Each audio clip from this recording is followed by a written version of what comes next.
Hey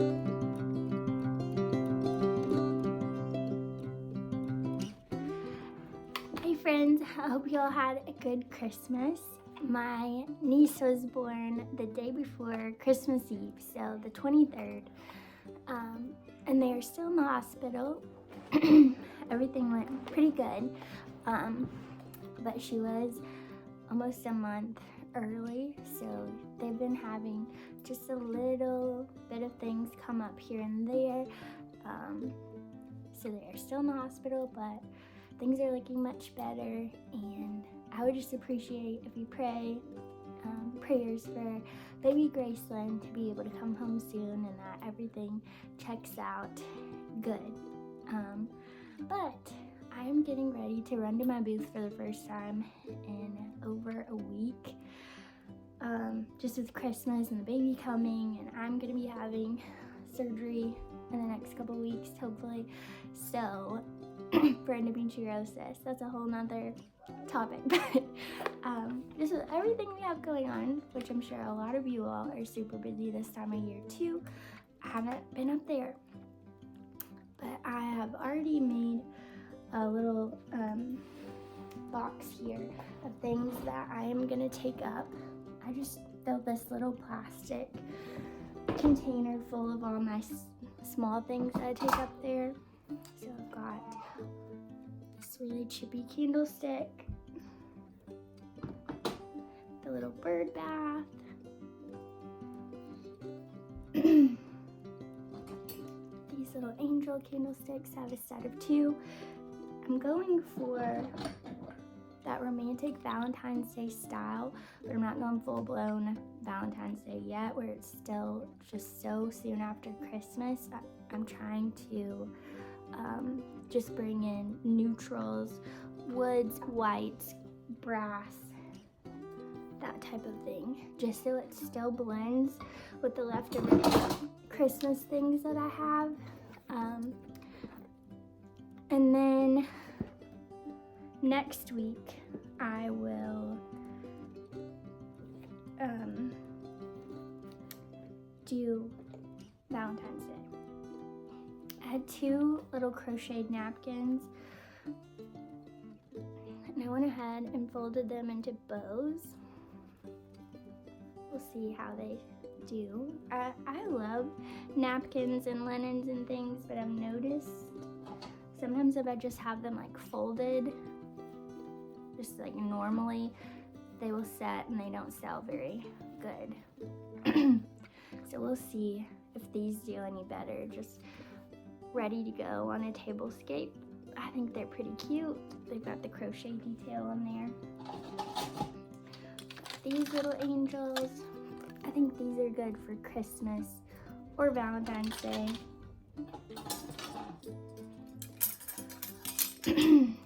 Brass bows.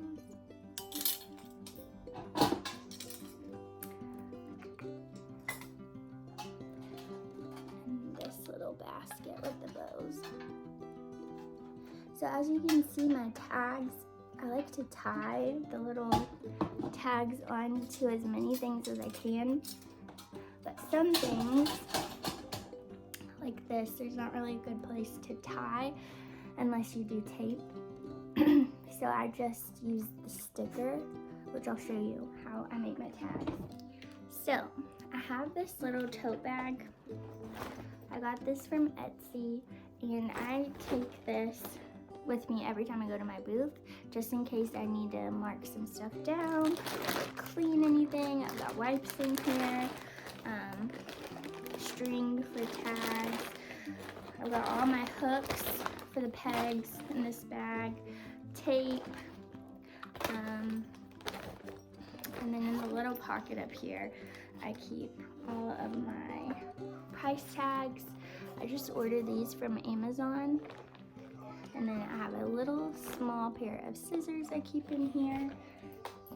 And I keep this in here. And this is my little printer label maker that I got on Amazon. And you just turn it on and it beeps, and you use your phone on their app to make the tag, and it'll print a sticker out right here. So this is really easy. It's easy for the people at the flea market to read the tags, and it makes your tag stand out from everybody else, so I really like it. So I'm going to print a tag for this.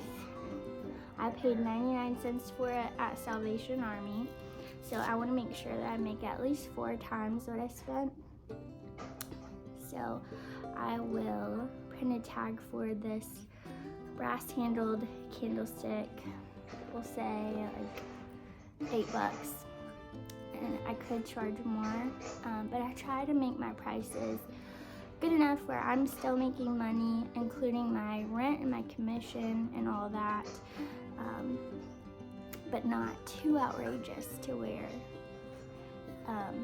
you know, I sell it for exactly what it appraises for. I know a lot of people that do that, and I think that's amazing. I am not that confident in myself.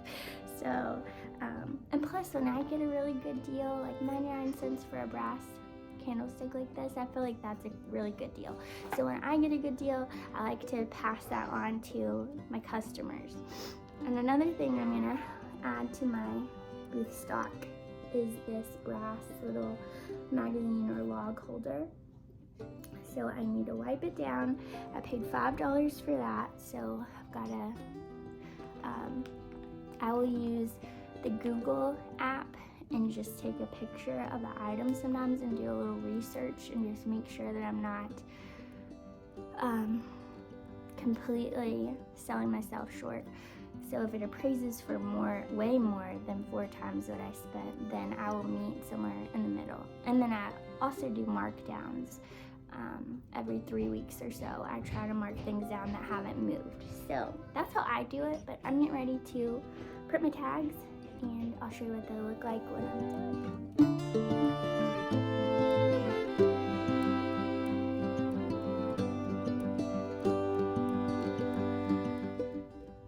Okay, so here's what my tags look like right after they've been printed.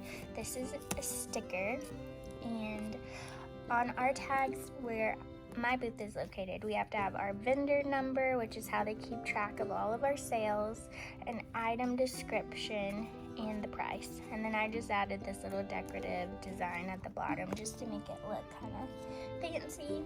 And I just take these cards that I got, or tags that I got from Amazon, and just peel this off. Let's see if I can do it.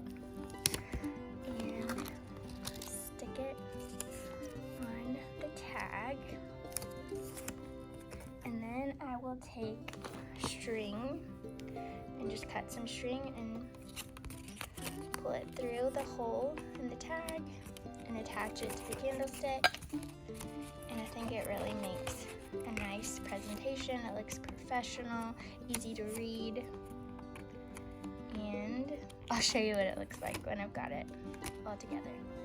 Okay, so here is the tag attached, and this could be cleaned up, but I like the patina on it. I think it adds some age and some character, so I'm gonna leave this one as is.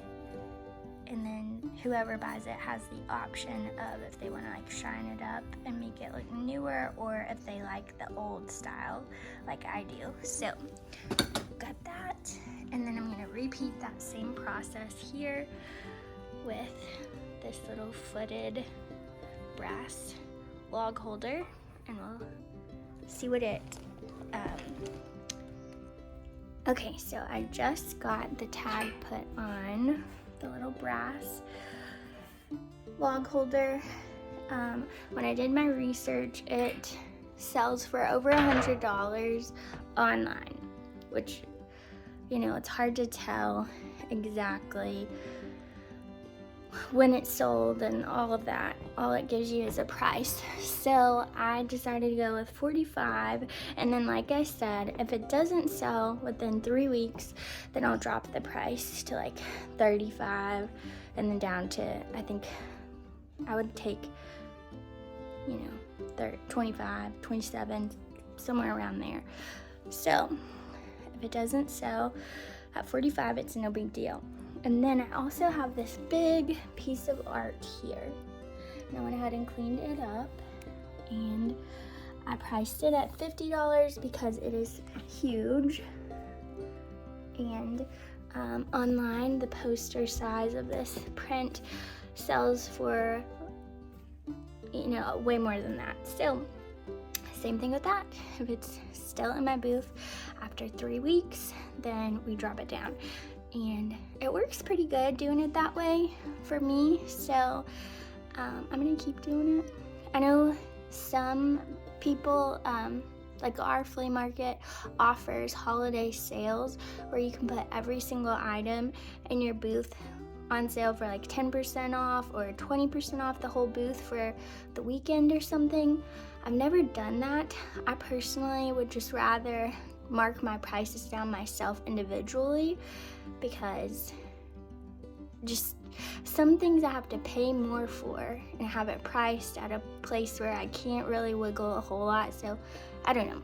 I don't know if I do it the right way or not, but I'm just gonna tell you all how I do my booth. But anyways, let me load these up in the car and grab my booth bag and my purse, and then we are gonna run a couple errands, and I'll show you when I get to my booth what I do from there. And it may be a complete disaster because I haven't been there, so we will see.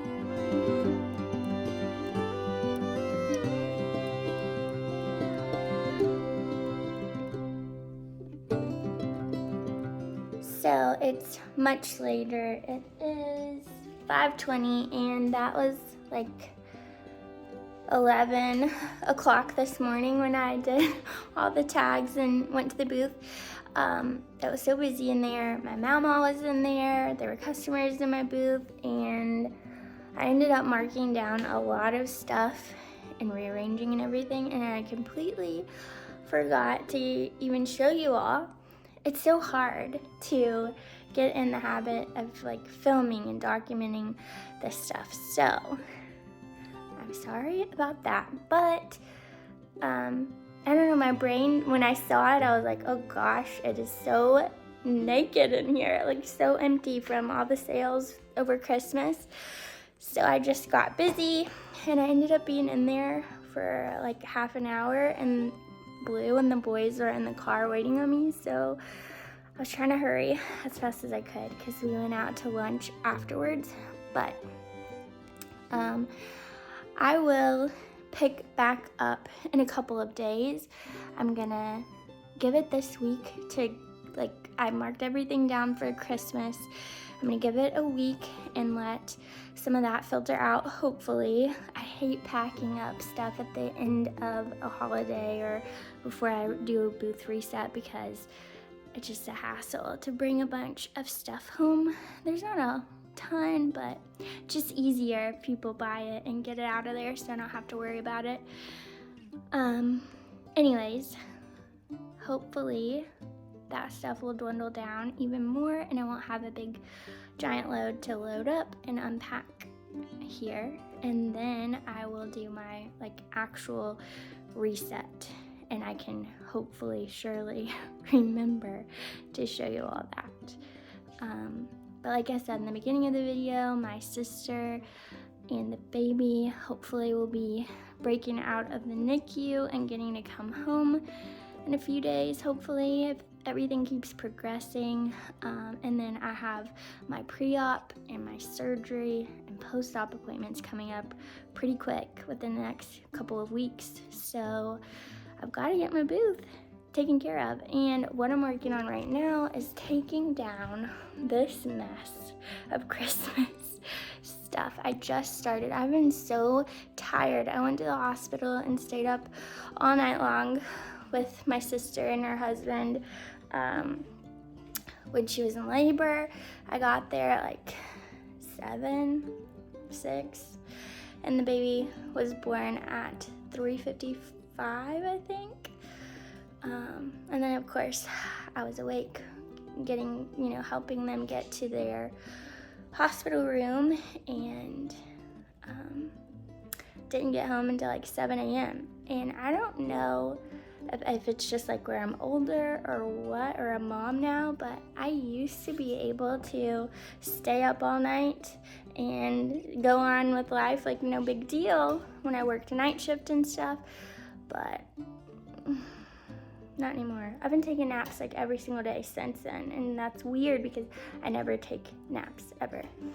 So I'm just now getting my Christmas stuff done, and if you all know me, you know that like the second Christmas is over, I'm ready to take it down and put it away because I put it up so early, and then I'm just ready for a clean, fresh start for the new year. And especially with all the stuff that's going on this year, I'm just ready to have my house back in order. So that's what I'm working on. This may be a super short video. I don't know if I'll pop back on and show you anything else, but if I don't, I really hope you had a good Christmas, and please bear with me as I get used to sharing more of my booth and all this stuff, and timing and everything. I don't know when I'll be posting like regularly. I just make these videos when I get a free second and the boys aren't being super loud, so yeah. But I'm gonna continue taking all these ribbons and greenery and everything down, and I will see you all again in a week or so. Bye. Okay. This is the next day. I have not gotten really far. I haven't even brushed my hair or anything because I'm so ready to get this house back together. I just wanted to give you a glimpse of real life after Christmas, so you can see. Oh, look at my couch. It's full of books and artwork, and everything is just so blank. I went on YouTube and got equestrian artwork up on the TV because I think I'm gonna go with blues and greens and moody winter colors without it being winter, if that makes sense. Here's my Goodwill frame. This couch, I've got to take it apart and wash it, but here's my Goodwill frame. I put this picture in there from the artwork that I got out of this book. Since the spine's messed up, it was only $1. I didn't feel bad about doing that. And then I also framed another piece of artwork from that book here. So we will see. I don't know exactly what I'm gonna do up here yet. I know I've got to wipe it down, get it nice and clean, and then I've collected here blue and green books with really pretty spines to put up on the mantle. And here we go.